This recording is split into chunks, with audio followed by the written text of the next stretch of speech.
Hello dear students, आज हम बहुपदों में भाग करना सीखेंगे डिवीज़न इन पॉलिनोमियल्स। देखिए बेटा, सबसे पहले कुछ रूल समझ लेते हैं। अगर बेस सेम है, आधार सेम है, y को y से गुणा करा जा रहा है तो इसको इस तरीके से लिख सकते हैं y और ब्रैकेट में दूसरी टर्म है। दैट मीन्स ये दोनों टर्म्स आपस में गुणा हो रही है और सेम बेस पे अगर गुणा हो रही हैं तो उनकी पावर्स ऐड हो जाती हैं। कुछ नहीं लिखा है तो 1 है, 1 + 1 पावर कितनी हो गई 2। ऐसी नेक्स्ट देखिए, बेस इनका y है तो इनकी पावर हम ऐड कर देंगे क्योंकि गुणा हो रहे हैं। y की पावर 5 बन जाएगा ये। नेक्स्ट अब देखिए, y और z दो बेसिस हैं तो y वाले में y के साथ आप करेंगे काम और z के साथ z की पावर्स को ऐड या सब्ट्रैक्ट कर देंगे। क्योंकि यहाँ मल्टीप्लाई हो रहे हैं तो ऐड करेंगे। y की कितनी हो गई -2 + 5। ऐसी z की कितनी बनेगी 1 + 3, है ना। फाइनली क्या आ गया, 5 - 2 क्या होता है 3 और 3 + 1 4। अब इनको आपस में आपने कुछ नहीं करना है क्योंकि अलग अलग बेसिस हैं। ये हमारा आंसर हो गया। ऐसे अगर मान लीजिए डिवीज़न में है आपके पास टर्म्स, सेम बेस है, a की पावर 3 a की पावर 2। अब क्योंकि ये भाग हो रही हैं तो अब हम इनकी पावर्स को, घातों को घटा करेंगे आपस में। ऊपर वाली पहले लिखेंगे, घटा नीचे वाली। 3 घटा 2 आंसर आ गया a की पावर 1, जिसको हम a भी बोलते हैं। नेक्स्ट ऐसे ही अगर सपोज x की पावर -4 ऊपर है और -2 नीचे है। अब -4 लिखेंगे, फिर नीचे वाली को माइनस करना है तो माइनस हमने करना है और एक -2 इसका अपना है ना।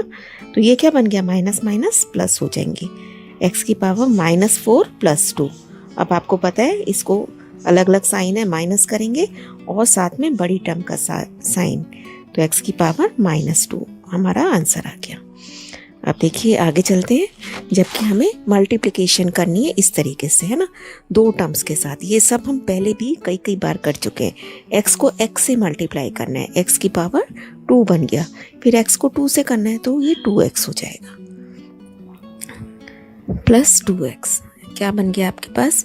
अब हम सीख चुके हैं कि क्योंकि ये गुणा हो रहे हैं, पावर्स ऐड हो गई और 2 और x दोनों अलग अलग टर्म्स हैं, 2x हो गया सिंपली। x की घात 3 को x की घात 2 से गुणा करना है पहले, फिर घटा 2x से करना है। तो लिख लेते हैं पहले, बाहर की टर्म को दोनों के साथ गुणा करना है। अब क्योंकि सेम बेस है, इधर भी x इधर भी x और गुणा हो रहे हैं तो पावर कितनी हो गई 3 + 2 5 और यहाँ पे पावर कितनी हो गई 3 + 1 4।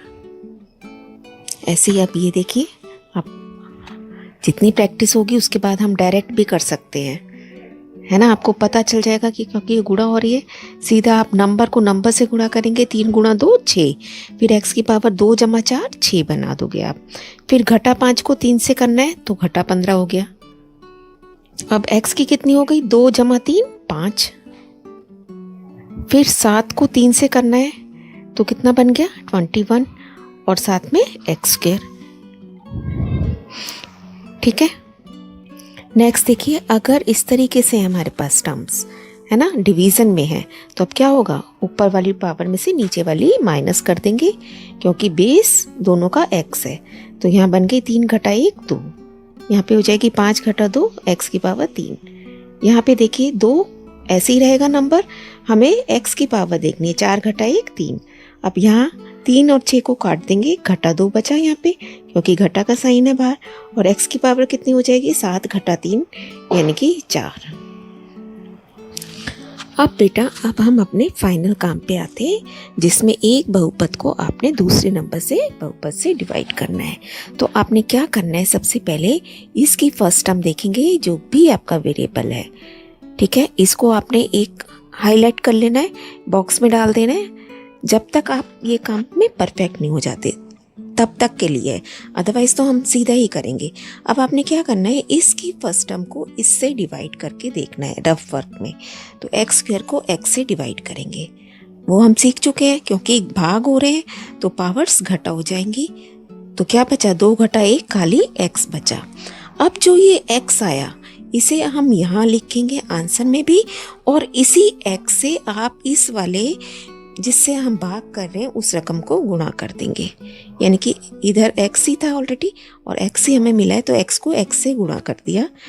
कितना बन गया गुणा करना भी आप सीख चुके हैं, पावर जमा हो जाएंगी, 2 हो गया।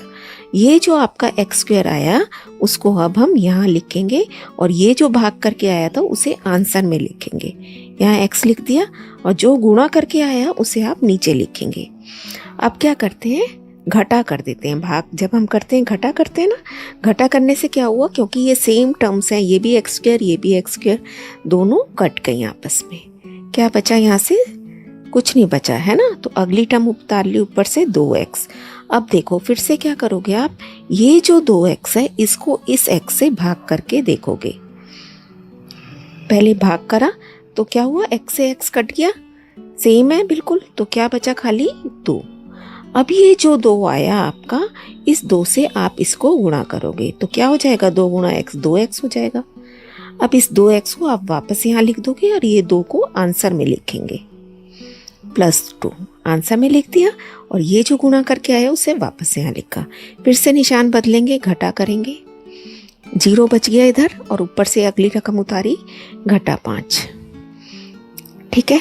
अब क्योंकि यहाँ पे x है और यहाँ पे हमें बिना x की टर्म मिली है, कांस्टेंट मिला है, हम आगे भाग नहीं कर सकते। यही हमारा फाइनल आंसर है, ये भागफल और ये शेषफल, कोशेंट एंड रिमाइंडर।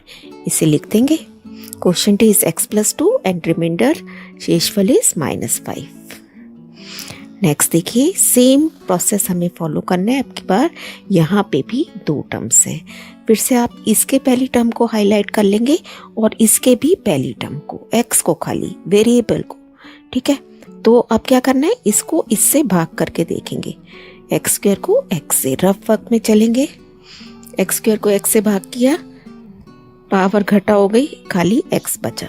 अब ये जो x आया है इसे आपने आंसर में भी लिखना है और इस पूरी रकम से गुणा करना है अब की बार, क्योंकि अब की बार यहाँ पे x + 2 है तो इस x को मैं x + 2 से गुणा करूँगी। गुणा करना आप सीख चुके हैं। यहाँ पे पावर कितनी बन गई, 1 + 1 2 और ये +2x। इसको हम यहाँ लिख देंगे सारा उठा के, और ये जो आया है ये आपका आंसर में लिखा जाएगा। अब क्या करते हैं, माइनस करना है, तो ये भी माइनस हो गया, ये भी माइनस। माइनस करने से ये कट गया बेटे, और क्या बचा आपके पास, 3x घटा 2x। आपने ये जरूर चेक करना है कि लाइक टर्म्स होनी चाहिए, ये भी x है ये भी x है, तो 3x में से 2x घटाया, खाली x, ऊपर से क्या उतार लिया, 5 -5। अब फिर से हम इसका पहला टर्म देखेंगे और इसका पहला, x को x से भाग करना है, यानी कि 1 आ जाएगा, कट जाएगा ये तो। अब इस 1 से मुझे इस पूरी टर्म को गुणा करना है, तो आपके पास 1 से गुणा करने पे वही आता है। अब बेटा ये 1 हमारा आंसर में चला गया, पहले गया आंसर में x, फिर गया आंसर में +1, साइन जरूर लगाना है। ठीक है, अब ये जो गुणा करके मिला था उसे हम यहाँ लिख देंगे, x + 2। अब क्या करोगे, फिर से नीचे वाली टर्म को माइनस करना है, तो साइन बदल जाएंगे, माइनस। अब x से x तो कैंसिल हो गया, यहाँ पे आपके पास आया -5 -2, दोनों सेम साइन की टर्म हो गई, तो -7 नीचे बच गया। फिर से यहाँ पे x था, यहाँ x नहीं बचा, हम आगे नहीं करेंगे, आंसर हमें मिल गया हमारा x + 1 और शेषफल घटा 7। नेक्स्ट देखते हैं, जिसमें z³ - 3z² + 2z + 4 को आपने z - 3 से डिवाइड करना है। Again you will highlight this term and this z only. ठीक है, तो किसको किससे भाग करना है, z³ को z से, z की पावर 3 को z से, क्या आ जाएगा, z की पावर 3 घटा 1 यानी कि z की पावर 2। अब ये z की पावर 2 आपका आंसर में जाएगा और इसी से अब मुझे इसको पूरे को गुणा करना है, z - 3 से गुणा करना है, तो ये z की पावर कितनी बन गई, z की पावर 3 और घटा 3z²। इसको यहाँ पे लिख दिया। अब देखो बेटा, साइन बदलने हैं हमें नीचे वाले के, तो ये जिसके साथ कोई साइन नहीं होता प्लस होता है, प्लस का हो गया माइनस, और जहाँ माइनस था तो माइनस जब आप करोगे तो प्लस बन गया, प्लस वाला माइनस में चला जाएगा, माइनस वाला प्लस में। अब देखो z के z ये तो कट गया, और ये भी, ये माइनस में ये प्लस में सेम टर्म, तो यानी कि ये पूरा ही कैंसिल हो गया, z³ - 3z²। तो आपने अगला नंबर उतारना है ऊपर से 2z + 4, दो नंबर हैं यहाँ पे, दो टर्म्स हैं, तो यहाँ से भी हम दो टर्म्स उतार सकते हैं। अब फिर से आपने इस पहले बॉक्स नंबर को हाईलाइट कर लेना है। अब की बार किसको किससे भाग करेंगे? 2z को z से, हमेशा इसके पहले नंबर से ही भाग करना है। तो z से z कट गया, खाली रह गया 2। अब 2 से गुणा कर देंगे इस पूरे टर्म को, 2z माइनस 6 माइनस किया, आंसर आ गया +10, प्लस 10 बन गया। और आंसर में क्या लिखा जाएगा? पहले आएगा z², फिर आएगा +2, z² +2, और शेषफल आपका हो गया 10। एक क्वेश्चन और करते हैं बेटा। देखिए, इसके भी फर्स्ट टर्म को देखना है, इसके भी। पहले भाग करेंगे, आपके पास आ गया 3, तो ऐसा कैसे ही बचा? y की पावर कितनी हो गई? 3 घटा 1 यानी कि 2। अब इस 3y की 2 को आप आंसर में लिख देंगे और इसी टर्म से आप इसको पूरे को गुणा करेंगे जिससे भाग कर रहे थे, है ना। तो ये आ जाएगा 3y की घात 3 घटा 5 गुणा 3 15 और y की घात 2 ऐसा का ऐसे ही, उसे आंसर में लिख दिया। और ये जो गुणा करके मिला उसे यहाँ लिखना है, निशान बदल देंगे। ये जमा था तो ये घटा हो गया और घटा वाला जमा हो जाएगा। अब देखो, ये भी y की घात 2, ये भी y की, ये तो कैंसिल ही हो गया, है ना। ये जमा हो रहे हैं दोनों, तो 2 जमा 15 17y की घात 2, ऊपर से उतारा घटा 90y। अब इसके भी पहली टर्म को इससे भाग करके देखेंगे, 17y की घात 2 को y से, तो यानी कि मेरे को 17 चाहिए और y की घात कितनी बची?